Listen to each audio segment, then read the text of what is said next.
We were in Jackson, Mississippi, and he got word that a little boy in the hospital was dying, and that he wanted to see Elvis, and he couldn't make it to the show. He was too sick to get to the show, and so we loaded up in cars and we went to the hospital. And Elvis was wearing, Elvis met this little boy and talked to him, and he was wearing a cross that was made of garnets, and he took it off and he gave it to this child. And it was a real touching moment, just an hour or so before the show. When Elvis started getting that money and it started becoming, he wanted to share it. He was a sharing person. And his dad got in early confrontations with him about giving so much away. You know, son, he would say, son, you know, we're pretty wealthy. Man, you're giving people houses.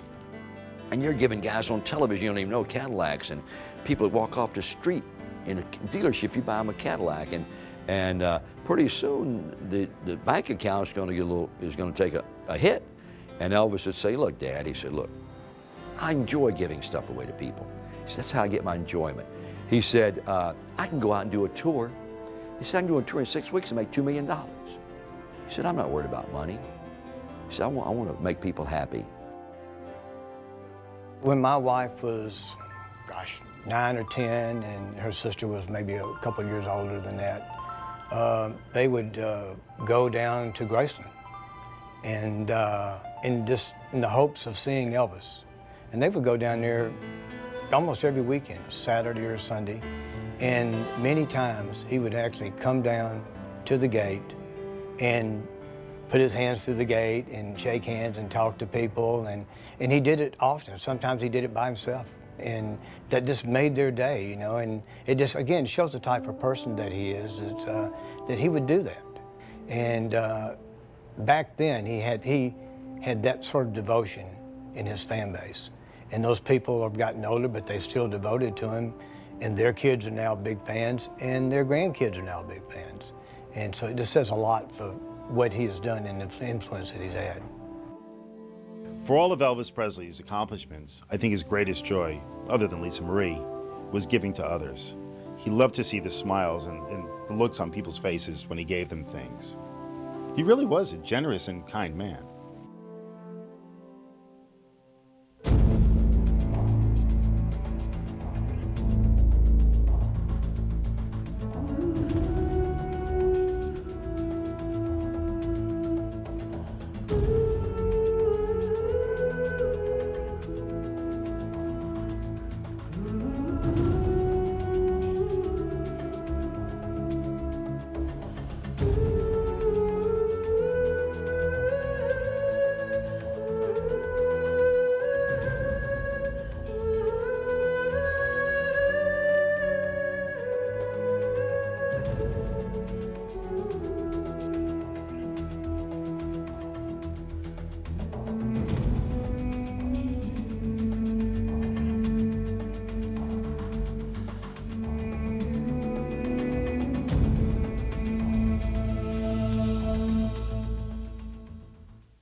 The true measure of a man's success is not what he achieves and acquires for himself in his lifetime, but what of himself he gives to others.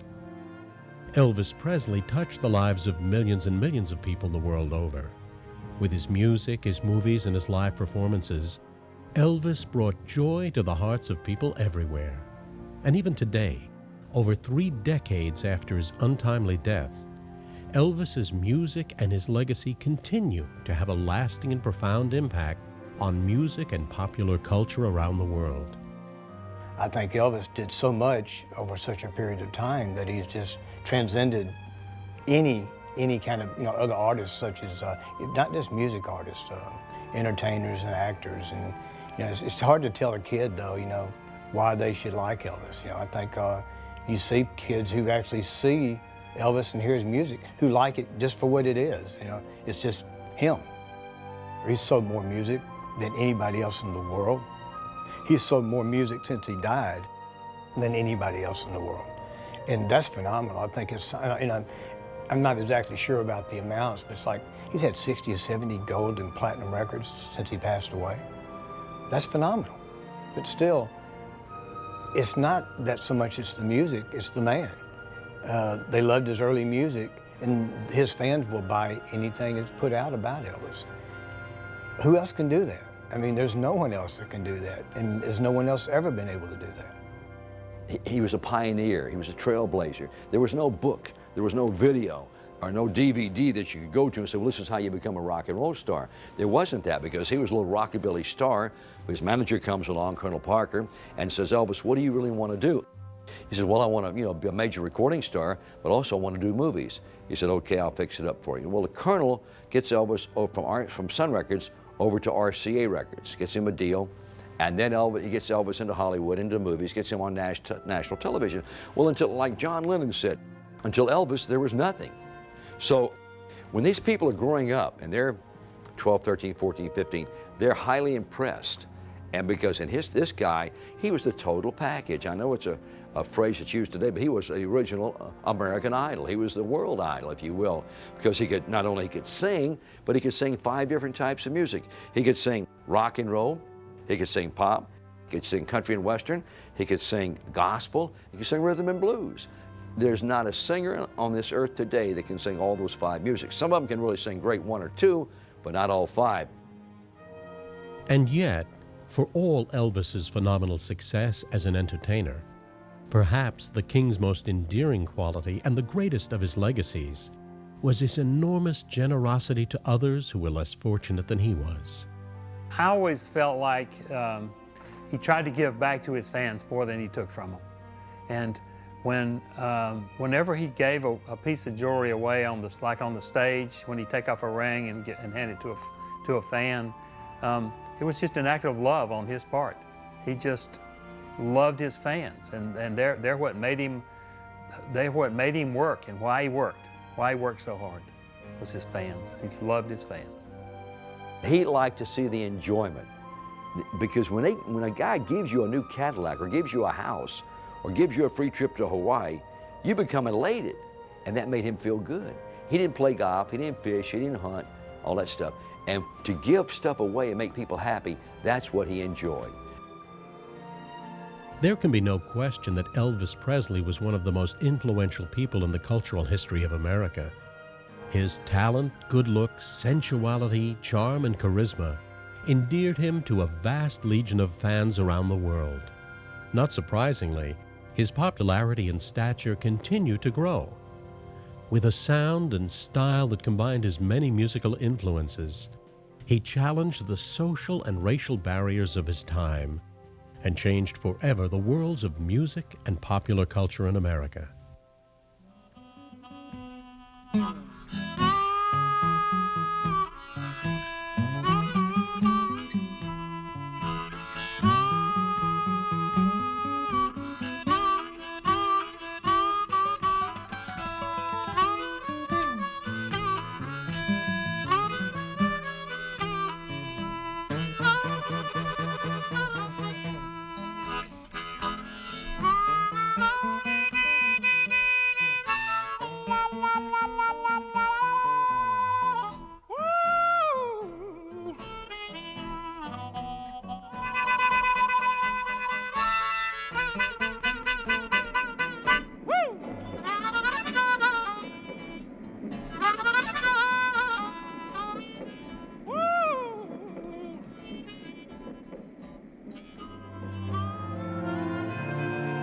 Elvis grew up during the heart of the Great Depression in a poor Mississippi family who lived a simple existence without material things or even some of the basic necessities of life.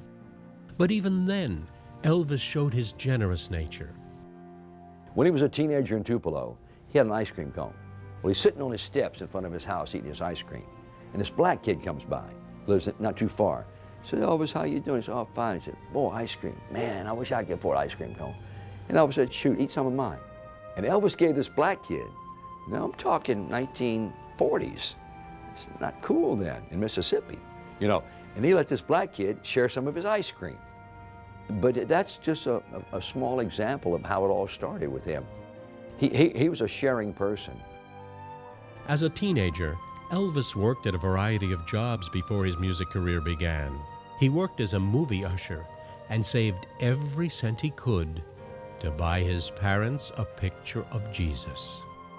He once said it was the most favorite gift he had ever given to anybody. Even though Elvis went on to achieve incredible fortune and fame, he never ever forgot what it was like to be poor. He was extremely generous to many, many people. The big TCB ring that he's so famous for wearing that he made, you know, I made that ring. It took me 3 tries to make that ring. The first ring I made, he gave away. And where it went, I don't think anybody knows. But the idea was he wanted a stage ring. He wanted a flashy big ring that would say, that's Elvis Presley's ring. So the second ring I made was a large horseshoe ring that he wore in Hawaii. And he ended up giving that ring away. And he said, it still isn't what I want. So the next ring I designed, the TCB ring. I actually made the ring out of balsa wood, like you would make a model airplane. And I carved it out of balsa wood. I sawed out the letters. I made the entire ring out of balsa wood, hand painted it with airplane dope and put rhinestones in it. Took it out there. He said, this is exactly what I want.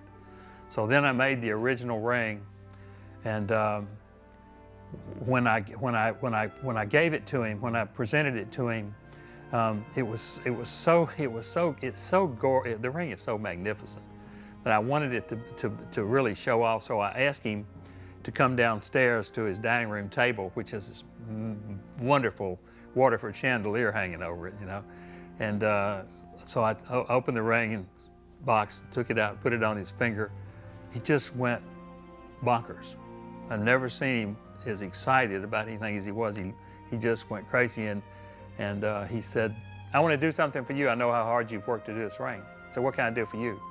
I said, well, I'd like to have that Lincoln you got parked out front. He said, oh man, that car is a house. That is my car. And I said, I know, that's why I want it. And he said, well, you know what? You earned it, you can have it. In the South, everybody mostly came in the back door, especially at Graceland. And the only people that parked in front of Graceland was him. He had a key to the house. We didn't have a key to the house. So we'd park in the back and come in the back door. Now the media later on called it the jungle room. We never called it that. We just called it the den off the kitchen. So I'm walking up, and it was plate glass there. And one of the guys, they told me about this later. One of the guys said, hey Elvis, here comes GK. He said, yeah, cool, yeah, okay. He said, but Elvis, it's his birthday. And Elvis said, what, it's his birthday? And he said, yeah. He said, well, look, I just bought this ring at Thunderbird Jewelers in Vegas, but I want GK to have it. While I detain him, I'll engage him in some kind of conversation. You guys run up to my room, it's in my jewelry case. It's a green emerald with 21 diamonds and 18 gold diamonds, 18 karat gold. Somehow get it in a box and slip it up and give it to me. So I'll walk in, we start talking. I said, hey, let me ask you, get this out of the way, because I'll sit around and be nervous about asking. He said, what are you talking about? And I said, Elvis, the radio station wants to know, they're gonna do this promo, if you can do like a drop for them or cut this liner thing for them. And I said, Elvis, before you even answer, I know that you got a contract with RCA. And I said, I know you can't do it. And I didn't get the rest of the sentence out. And he said, shut up. I said, what? And he took his arm around, swung it around, and somehow one of the guys had snuck up behind him and slipped it in his hand. And he came around with it and he said, happy birthday. I said, what? He said, open that up. And I opened it up and there was this ring was in there. I said, Elvis, you son of a gun. And he said, yeah. He said, GK, I just want you to have it. Elvis also displayed enormous compassion for those who were sick or in need of medical assistance. Elvis always remembered the vulnerability of illness and death from his own life. On January 8, 1935, in that small two-room house in Tupelo, Mississippi, Gladys Presley gave birth to the twins she had been carrying. Jesse Garin Presley was born dead. 35 minutes later, his twin brother, Elvis Aaron Presley, was born at 4:35 a.m. Elvis then spent the first few weeks of his life in the charity ward of a Mississippi hospital. The loss of his twin brother, Jesse, had a profound effect on Elvis and how he perceived life. Studies of twins whose siblings had died in utero or in the early stages of life indicate that a significant and prolonged experience of loss remains in the surviving twin. Oftentimes, the surviving twin will question, why wasn't it me that died? Or did I do something to make him die? They often feel guilty about their own survival. For Elvis, this feeling of guilt only increased as he achieved incredible fame and fortune. Parents, too, have a sense of guilt when one twin dies and often overcompensate to the surviving twin. Through her grief, Gladys Presley saw Elvis's survival as an omen, a sign that he was destined for greatness. His mother was a wonderful, wonderful lady. She was the sunshine of his life. It rose and set in her. He worshiped the ground she walked on. Sure, he loved his daddy, but his mother was the one. And I was very, very close to his mother. And if she liked you, boom, it was all over with Elvis. He automatically, even though if he liked you, he really liked you, if his mom, because he thought she was a great judge of character and a great judge of people, which she was. She had that instinct that guys came around. She said, Elvis, that guy's phony. Elvis, that guy's for real, you know. She could do that, and she was right. In many ways, both Gladys and Elvis continually felt tremendous loss and vulnerability because of Jesse's death. Elvis and his mother were very, very close, and of course, Elvis himself was completely devastated by his mother's death from heart failure in 1958. Had she lived, he would be alive today. She had a tremendous thing over him, whereby everything she said was law. There was no arguments, there was no confrontation, there was no debate, there was no discussions. If she said, Elvis, I really wish you wouldn't fly, wouldn't fly. She said, Elvis, I really wish you wouldn't hang out with that guy. Guy was gone. She said, Elvis, I wish you really wouldn't do this or do that. He wouldn't do it. For Elvis, perhaps it was the memory of his brother Jesse, as well as his sense of vulnerability, that often inspired him to donate to medical institutions and charities. Elvis knew that his fame could be used to raise money and awareness for charity. He lent his name and image to the American Cancer Society, as well as many other charitable causes. He gave blood and got vaccines, all under the watchful eye of photographers and journalists who spread the image of Elvis, the man who cares about others and their health. In 1961, Elvis began a yearly Christmas tradition of giving over $100,000 to more than 50 charities. Elvis gave cash to many charities and often donated various personal items and mementos to be auctioned off to raise funds. In 1968, he auctioned off one of his cars, a shiny Rolls-Royce, to raise money for a charity that cared for mentally retarded children. Elvis even bought the Franklin D. Roosevelt presidential yacht and donated it to St. Jude's Children's Research Hospital, which then sold it for $55,000. Elvis rarely publicized his generosity. In fact, the only occasions when he did publicize his charitable work were when the ensuing publicity would aid in raising even more needed funds or awareness. Most times, Elvis chose to give totally anonymously. There were many times when he would read in the newspaper about a person or family who had fallen on hard times or was in desperate need.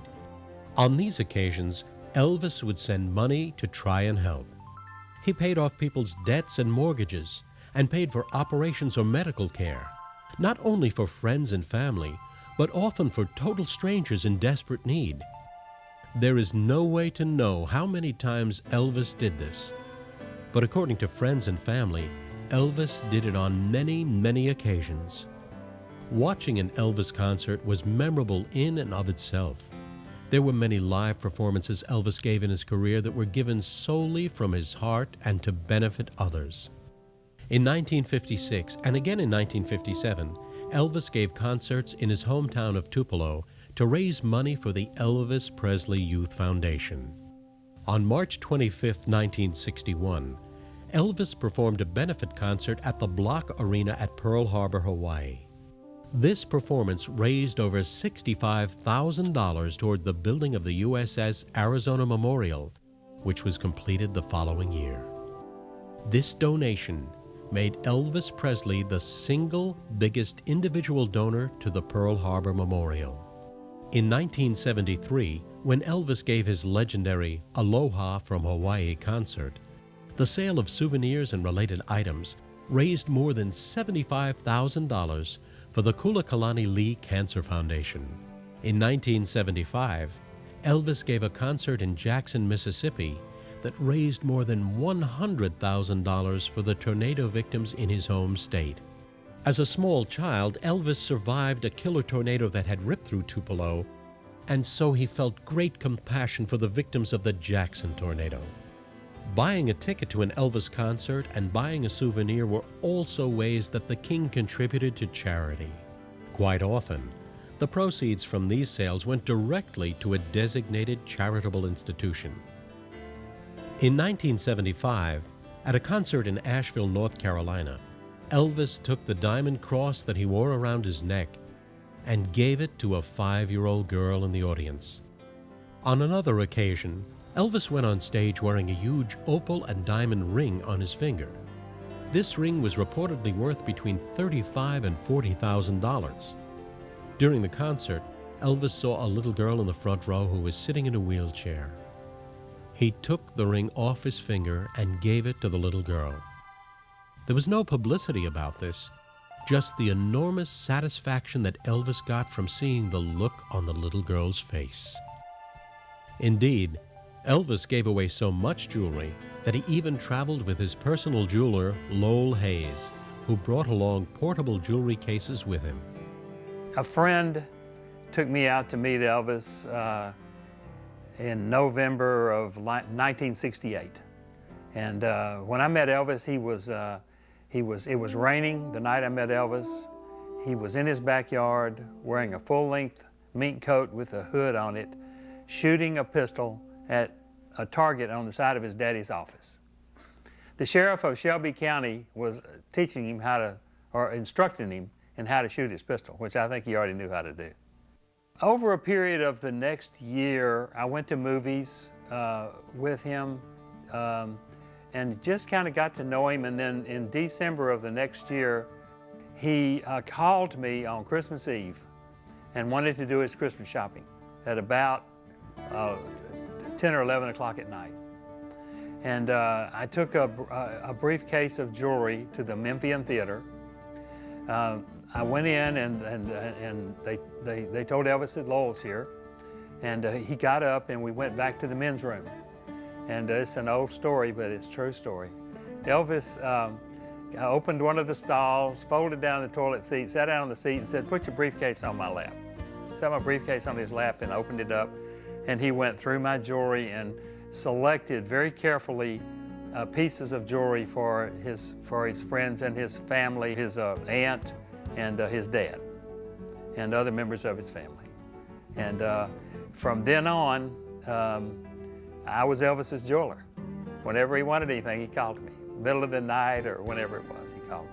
The first time I sold Elvis jewelry, I sold him jewelry out of an old Samsonite case, and my brother said, "You know what, if you're gonna sell Elvis jewelry, you could have a nice briefcase." So he goes out and buys me, at that time, a $250 all leather, wonderful briefcase, which was a lot of money back then.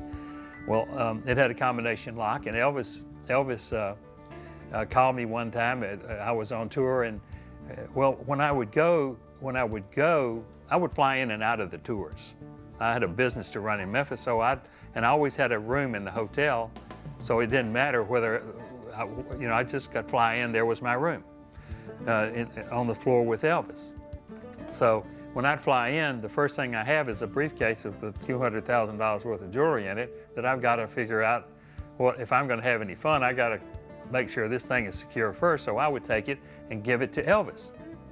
Well, he'd keep it. And if he wanted something, he'd call me, and I'd go open it up, and he'd get what he wanted. Well, one time he called me, and he said, "Lowell," he said, "what's the combination to your briefcase?" So I told him the combination was my birthday, and so he opened the briefcase and there was something going on. He needed something right then, That's how he was, and so then later I found out that he had torn the tag off and put it in the case. And I said, well, that's not a problem. Don't worry about it. Everything's fine. So from then on, whenever I would check into a tour or out of a tour, and this went on for several years, I'd give him my case. And most of the time he wouldn't call me. He'd just open that case up and he'd get something out, tear off the tag, throw it in the case, and when I get back to Memphis, I send him a bill. So it was just the most phenomenal thing, you know. It was just unbelievable. Elvis reportedly bought close to $700,000 worth of jewelry in the last 5 years of his life, most of which he gave away. I was sitting by the stage, and he came over to me and he says, he leaned over and he says, where's your case? And he's up there singing, you know, where's your case? And I said, it's right here. He said, set it up here. I set my case up on the stage, and he just got jewelry out of it, and he was giving it to people on the people on the front row that he was just giving away all this jewelry. So after the show, I jumped in the car with him. I never rode with him. I always rode in another limo. But when we went out the back door, I jumped in the car with him, and I said, Elvis, I just wish I hadn't been here. I said, you just spent a lot of money. And he looked at me and he laughed and he said, are you serious? And I said, yeah. I wish I hadn't been here. And he said, you know what? He said, I'll have to sing a little bit longer tomorrow night to pay for them. He said, okay, Lowell, don't worry about it. Elvis's favorite gift to give was also one of his favorite things to buy for himself, a shiny new car. He would buy cars for his friends, but also for perfect strangers. On more than one occasion, Elvis saw people looking at new cars in a dealership, and many of these people were unable to really afford them.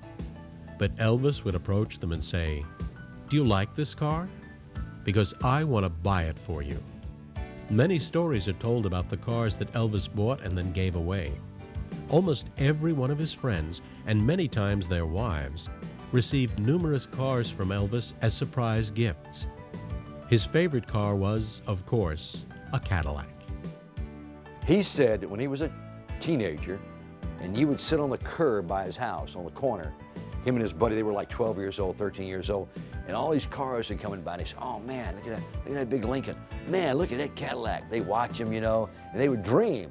Elvis said, man, I dreamed someday I'd have a Cadillac. And he said, you know what would be cool? He told his cousin said, what, Elvis? He said, it'd be cool if a young guy drove a Cadillac. He said, I noticed mainly older guys drive Cadillacs, and there's a reason behind that, he said. He was pretty observant, like I said. He said that, you know, when you get a job and you start working, you start saving your money. And if you do pretty good, you save enough money, then you can buy a Cadillac. But it's mainly older people have Cadillacs because it takes a while to save that money to buy a Cadillac. So when Elvis got famous, one of the first cars he brought was a Cadillac. And so then when he started sharing the wealth with the guys, he started buying them Cadillacs. Like he'd buy 10 Cadillacs, or he'd buy 10 Lincolns, or he'd buy 10 Mercedes, or whatever. But the point was, he thought they probably couldn't have afforded those cars at that age when you're 27, 28 years old. But it's really sharp, the fact that you got one, you know. Elvis believed that everyone would love a Cadillac as much as he did. In 1975, on one buying spree in Memphis, Tennessee, Elvis bought and gave away 13 Cadillacs. In his lifetime, Elvis gifted close to 200 Cadillacs to friends, family, and total strangers. I was working at a local Memphis radio station, and I was getting ready to go on the air, and I arrived at the station. I was working like 6 to 10 at night, and I walk in the station, and two of Elvis's guys are there, Jerry Schilling and Richard Davis. And I say, hey, what's up, guys? They said, Elvis wants to see you. I said, man, I'm getting ready to go on the air. I just can't leave. You know, you just can't do that. They said, well, it's pretty important, GK. It's pretty important. They had Elvis's limousine. I said, you got Elvis' limousine? They said, yeah. I said, what's going on? They said, we don't know, but Elvis wants to see you, man, and you know he don't play practical jokes. I said, okay. So I called the program director, and he said, okay, George. He said, tell the guy who's on the air now to just stay there for an hour or so until you can go see what Elvis wants, and then come right on back, and we'll work it out somehow. I said, okay. So I jump in the back of the limousine, and they're in the front of the limousine. I'm in the back. They start driving. Well, they don't go to Graceland, Elvis's home. They go to downtown Memphis. I said, you're going the wrong way, guys. I said, they said, we know where Graceland is. They were kidding me. And I said, well, why are you going downtown? And they said, because Elvis is getting himself a new car, and he thought it'd be closer for you to meet him downtown as opposed to driving all the way to Graceland. I said, okay. So we drive up to the Cadillac dealership, and it's about 10 days before Christmas, and it's dark. It's about 7 o'clock at night. And they pull in. I said, man, nobody's here. I said, well, Elvis has got to be here somewhere. I said, well, I don't see anybody. Cadillac dealership looks like it's closed to me. So we pull up, we walk up there, and lo and behold, the door's open. I said, that's unusual. We walk in, and all of a sudden, all of these lights come on. Elvis like a big production, like all these lights on a movie set come on. And sitting right in the middle of the showroom was a 1968 yellow Cadillac convertible. Well, still, I'm thinking that's the car that Elvis is buying for himself, and he wanted to show it to me or something. So I walk over, and we called him E, and I said, hey, E, what's up? He said, stick out your right hand. Stick out my right hand. And he dropped the keys in there, and he said, Merry Christmas. And he pointed that car. And I said, Elvis, I said, being in radio and television, I should make an Academy Award-winning speech at this moment. But I don't know what to say. Nobody's ever given me anything like this. And he put his arm around me, called me GK, and he said, GK, he says, what is fame and fortune if you can't share it with your friends? Those who are close to Elvis describe him with words such as loyal, giving, sincere, generous, spiritual, appreciative, humble, and loving. Elvis took great pleasure in giving gifts to others and watching the expressions on their faces when they received these gifts. He found out from his road manager and other guys what this guy liked and what that guy liked. So at Christmas, he tried to buy you something that he knew that you liked. He knew I liked watches, and he gave me 5 watches, and he had them all engraved, and I have them in my safety deposit box. They say things like, to GK from EP, 10 years. He'd been in the business 10 years, in show business. Then one of them says to George from Elvis, and then one says something about rock and roll, but to GK from EP, but he knew I liked watches, and so he gave me those 5 watches, which I still have hid away in my safety deposit box. But he gave me a lot of stuff, man. He gave me, one year he gave me a stereo. But the first Christmas in 1957, I was there with him, he gave me a record player. It was like a 4578 33 1/3 record player. It's the kind where you open the top up, and he autographed, and it said, to GK from Elvis, Christmas 1957. He was so generous, man. It was. In many situations, Elvis's heartfelt sensitivity and insight were at the core of his gifts. Jerry Schilling, who was one of Elvis's closest friends since 1954, and later on a part of his entourage, lost his mother when he was only 2 years old. Jerry went to live with his grandparents, and then they died. Elvis felt great compassion for Jerry because he knew that his friend had never really had a stable home or family. Although Elvis grew up poor, he understood the great sacrifices his parents had made to make his life better. He understood the comfort that came with living in a warm and loving home. Because of this understanding and this compassion, Elvis bought his friend Jerry Schilling a house as a surprise gift and told him, Jerry, I know that you never had a home of your own, and I wanted to be the guy who gave it to you. Elvis was always there for his friends in good times and in bad. Those who were closest to Elvis worried that some people took advantage of Elvis's great generosity, but Elvis always gave from the heart, genuinely, readily, and easily, not because people demanded or expected something, but because it made him feel such great joy to give. Elvis was always ready with a helping hand when a friend was down on his luck. Dewey Phillips, and most everyone probably knows this who follows Elvis at all, or really follows Sun Records, was a local DJ. Dewey was the first DJ to ever play an Elvis record. And he got behind it because he loved the music, and it was what Dewey also played what was called race music then. He would play Little Richard and Lloyd Price, Clyde McPhatter, music that really shouldn't have been played on a white radio station. That's the way that society looked at it then. And when he heard Elvis, he thought, this is perfect. this is black music sung by a white guy. I can play this. And he just played it and played it and played it. And he single-handedly, I think, brought attention to the Elvis music. Dewey was a very popular DJ here. He had a TV show for a while and got in an accident, almost killed him. Messed up his leg very badly. They put him on painkillers, medication in the hospital. Sadly, he became addicted to those painkillers, and in a relatively short period of time went from the top of the world as a DJ and the #1 DJ, probably in the country, as far as being able to break music, to someone who didn't have a job. And he bounced from station to station. My father, Tom, who owned our company, Selecto Hits, back in the early 60s, Dad ran it as a retail store and wholesale. He would actually just give Dewey some money, and Dewey would come in and play records just on our turntable and sell them to people who came in. And then when it was time to leave, he had no place to go. And he would almost always call Elvis. And either Elvis would come over in one of his Cadillacs, or Elvis's dad, Vernon, would come over. Elvis never got out of the Cadillac, but Vernon would come in.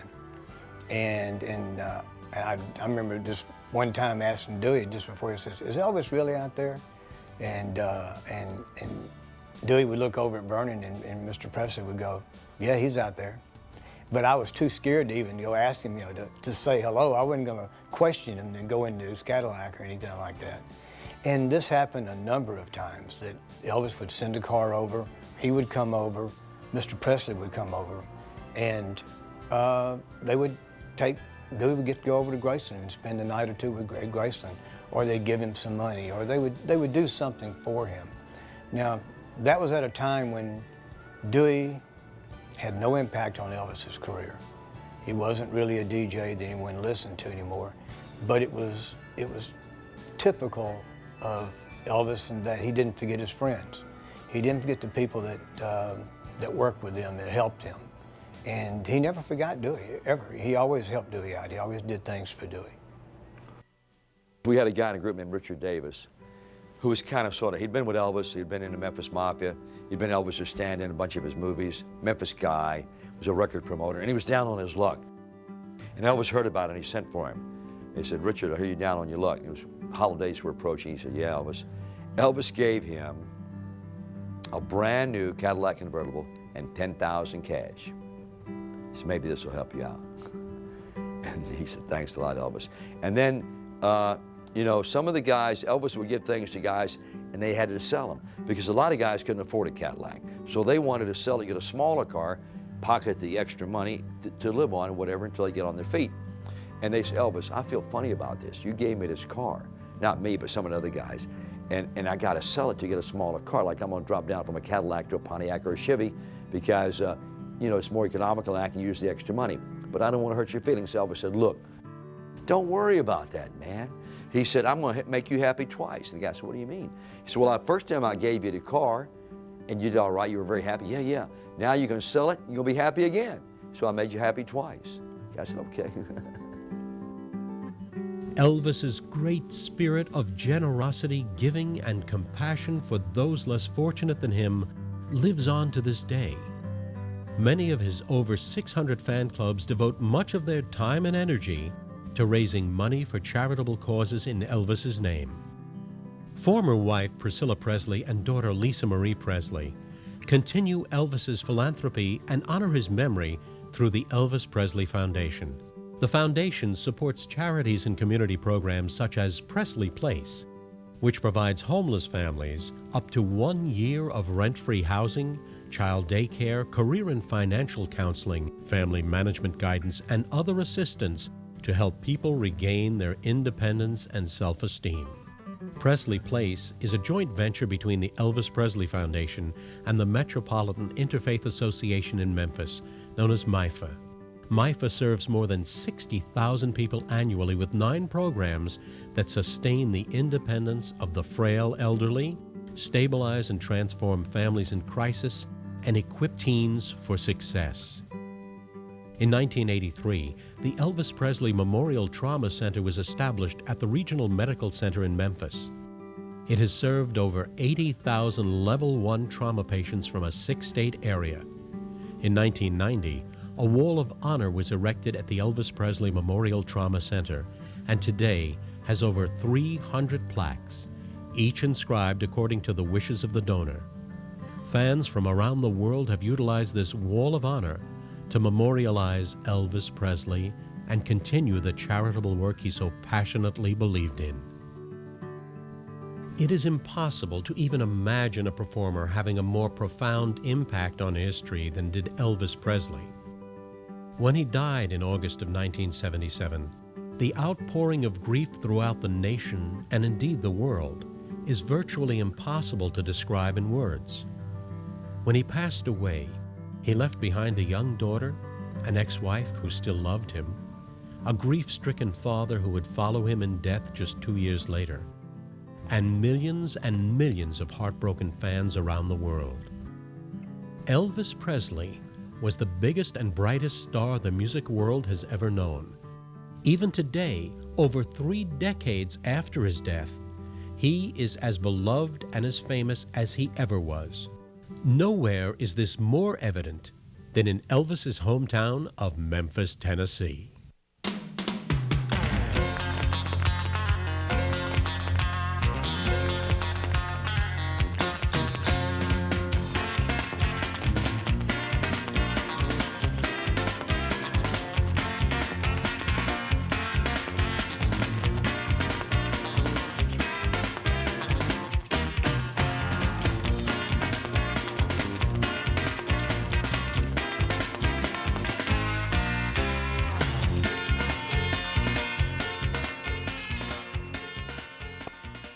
In his 42 years of life, Elvis Presley changed a great deal from the shy country boy who walked into a Memphis recording studio in 1953. But the nation had also changed a great deal because of him. And yet, for all his fame and fortune, at his very core and in his heart, Elvis was always that polite, sincere, humble, warm-hearted, generous country boy who just wanted to sing a song. There are no words that can describe the impact Elvis had and continues to have on popular culture throughout the world. There are no words to fully explain or for one to even comprehend the phenomenal success and riches Elvis attained in his life. But in the end, whether a person has attained great riches and fame or has lived a modest or even poor life, the true measure of a man is his heart. Was he a good person?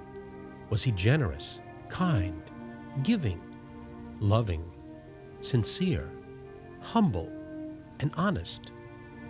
Did he touch the lives of other people in a good way? Elvis Presley was all these things and so much more. He used his fame and fortune to help others less fortunate than himself. Indeed, there is no greater gift one person can give another in this world than to give of himself.